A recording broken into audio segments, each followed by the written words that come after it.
Hey, welcome back to Combat Missions Scenario Editor for the sixth and final installment of our little series about how to use it. It's been a lot longer for me since I did one of these episodes than it might be for you, especially if you're watching the playlist.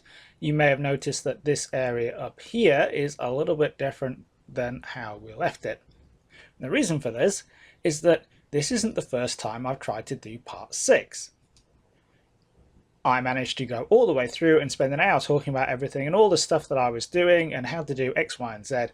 And then it turned out that the recording failed and it didn't do it. So I've left it alone for a little bit, should we say, and now we're going back.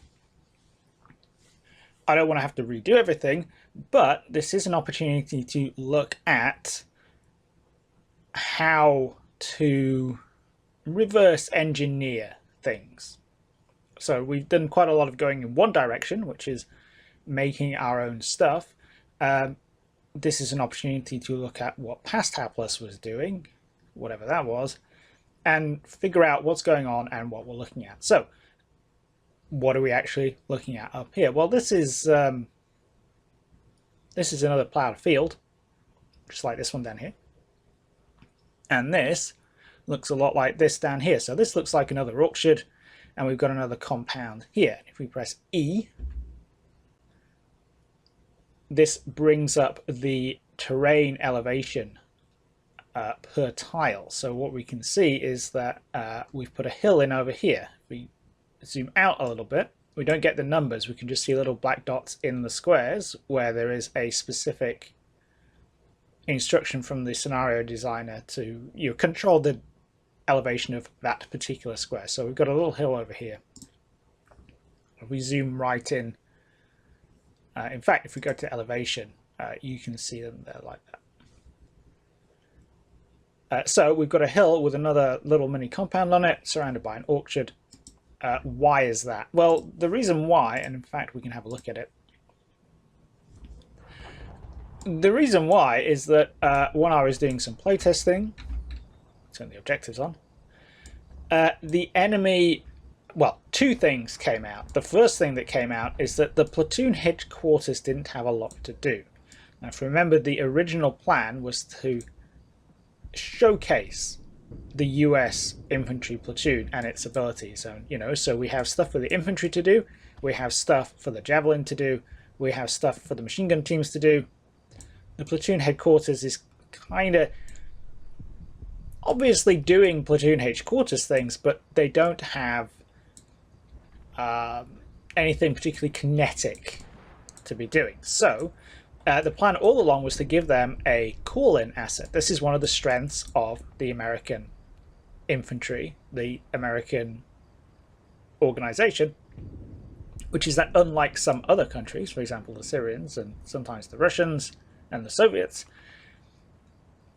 mere platoon commanders can call for off-map artillery support. It's not entirely the domain of specialist forward observers and artillery aficionados, etc.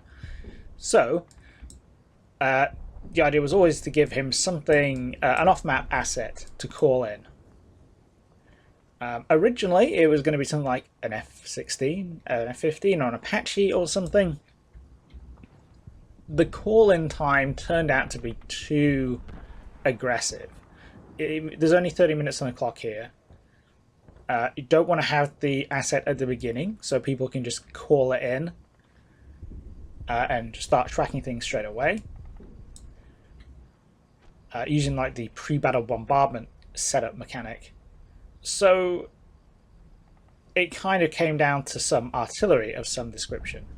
For that, this brings another problem, which is that if we're dropping it on this compound, which is the one we're supposed to be seizing, again, there's a time issue. We don't want to be dropping artillery on that when we're attacking it. That is generally considered a poor decision. So I've put this other building in the back here. there is an enemy Dushka team that is going to be set up on the roof. You can see that's got a pretty good field of fire over here. It's a little bit further away for the MG teams to suppress. Now, there are several ways that the player can deal with this. They can bring their MG teams up and suppress it. They can schwack it with a javelin. They could even potentially attack this as a prelude to attacking that compound, though I think the timing for that might be a little bit tight. But giving the player some off-map assets that they can use from their anticipated position over here in this compound, it's just a classic use case. Oh look, there's an enemy position in depth. I can suppress, obscure, or generally destroy that with some off-map assets. Now, what I did with that, I chose some howitzers, some M777s, and then decided that actually the call-in time for that might also be a bit long. We want something a bit more reactive, so we've gone for some 120mm mortars. So that's the first thing that came out of the playtesting and why all this stuff is here. It was a bit of a barren wasteland before. Now it's slightly more interesting. The other thing that came out of playtesting was the fact that the enemy could take sufficient casualties in the player's advance on this compound to surrender. So there is, in combat mission terms, a threshold at which the AI says, I've lost too many men, I give up. And that can be useful in some circumstances, and in other circumstances like this, because we really want to clear that, we want to occupy that compound. That's part of the challenge here. We don't want that. So the other thing I've done, if we switch back to this and go and look at the units, the red units, you can see they've got the Dushka team that has been slotted in there and incorporated with the units. It's not part of an AI plan because it doesn't need to be. We have another huge combatant group slotted in, and these are on reinforcement slot 3. So they're included in the AI's calculations for when it needs to surrender. But if we go and look at the red reinforcements, the earliest they're going to arrive is in 3 hours after the scenario starts. And the scenario only lasts 30 minutes. So basically, they're never going to actually turn up. Which means that the existing AI won't surrender, or the AI won't surrender because it has these reinforcements. It doesn't know it hasn't got them on the field.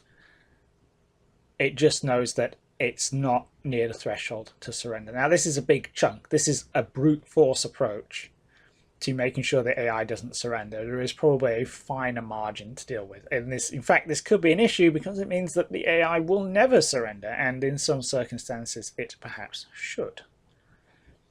But that's what's going on there. And again, with the reverse engineering, if you are making scenarios, anyone can open them up and look at them in the editor, and if you want to do some good practices, it can be a good idea to label things properly, which is why this reinforcement group is called the anti-surrender mob. It does exactly what it says on the tin. If we jump into the game, I haven't even done anything with these guys. They are just sitting here on the map edge. They're actually on a bit of a reverse slope, so the player might not even ever see them if they were to magically pop in or anything like that. And here's the Dushka group here with the Syrian Realism Army mod, Syrian Army Realism mod, something like that. Sorry, mod maker. It's an excellent mod. This way, they're not wearing pajamas. And they're actually wearing some camo. They just have balaclavas, which I cannot think of a worse piece of clothing to run around in the desert in, but whatever. So that's what's going on with all that stuff.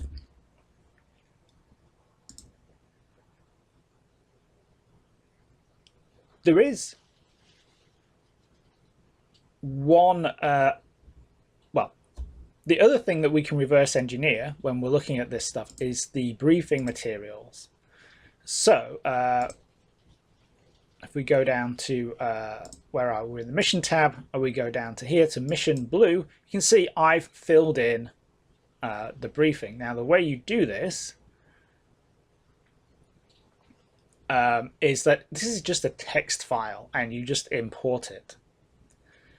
The easiest way to deal with it, to sort it out, is to go to another scenario and export the briefing from there and just tweak it, call it something else, and then import it back in. And as you can see here, it says artillery support from a section of M777 155mm howitzers will come online soon, but actually it won't because I changed them to mortars, and obviously we want to update that.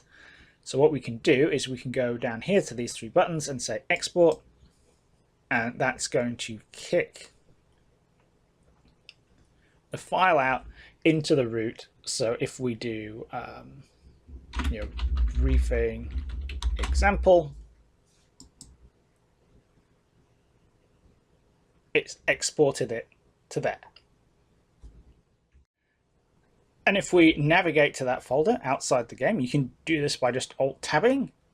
There we go, brief templates. Oh no, that wasn't it, that's a template, briefing example. And if we double click on that, here we go, it's just bog standard WordPad, Notepad rather. There we go, here's the bit we want to change. We're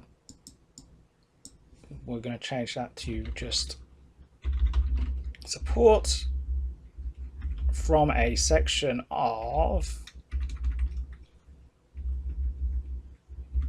120mm.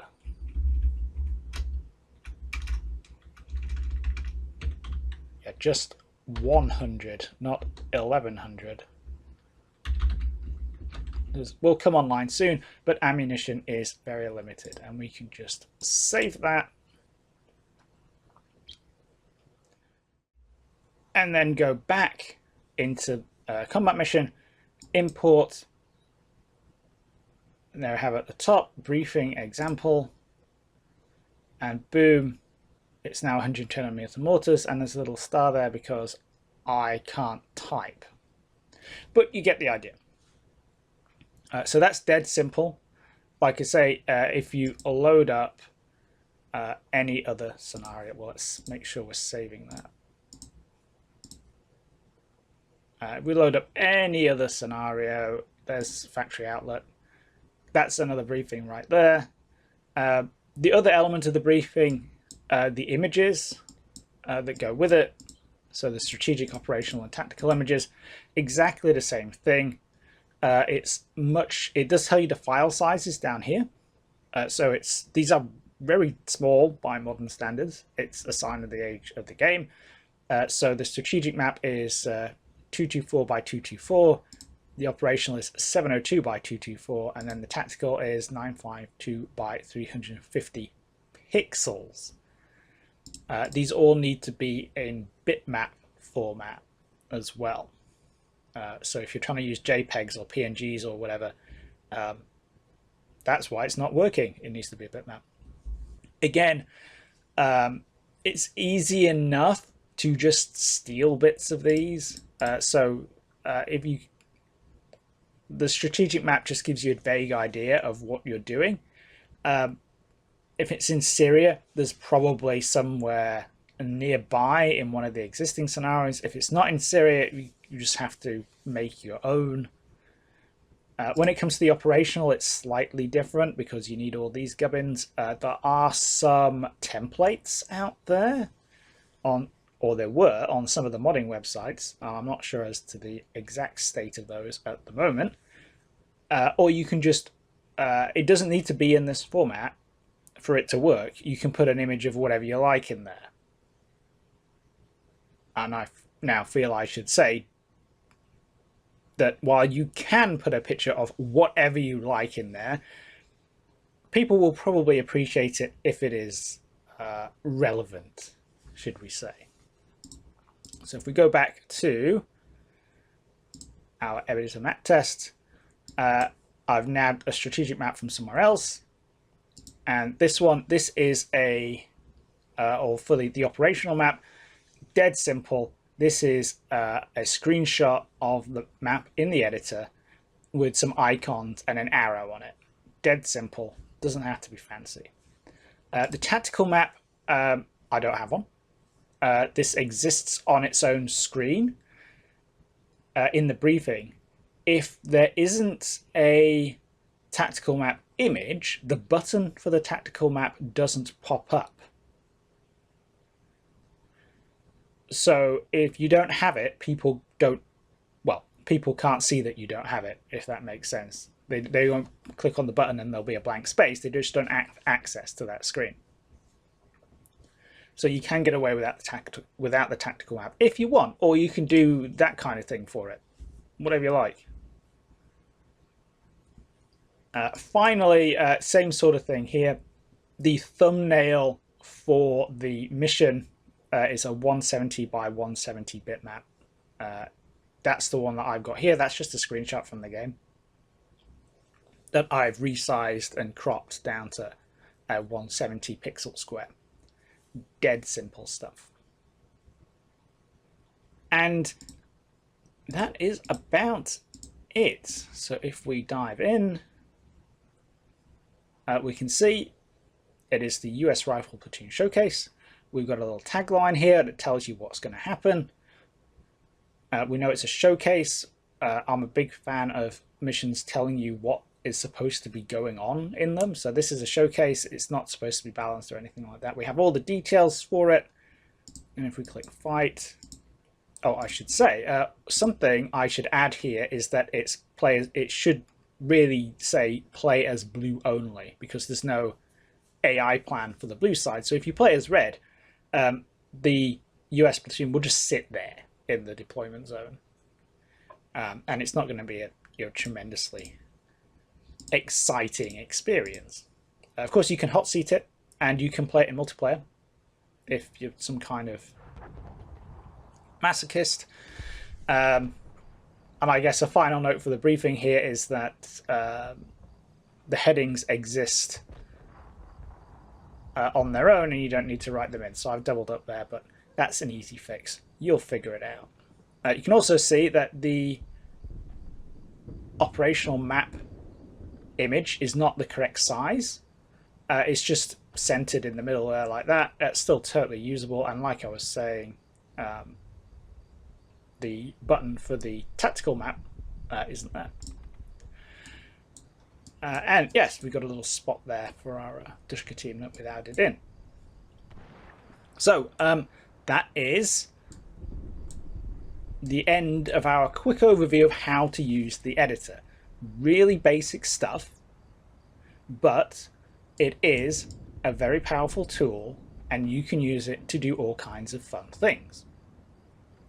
So hopefully this is going to help some of you feel like it's a bit less intimidating. It is a little archaic, but once you get used to it, it's perfectly fine. So hope you all enjoyed this. Hope you found it useful. Hope you use it to go out and make some maps. This scenario, I'll link in the description. I'll stick it on Dropbox so everybody can download it. And with that, I'll see you in the next video.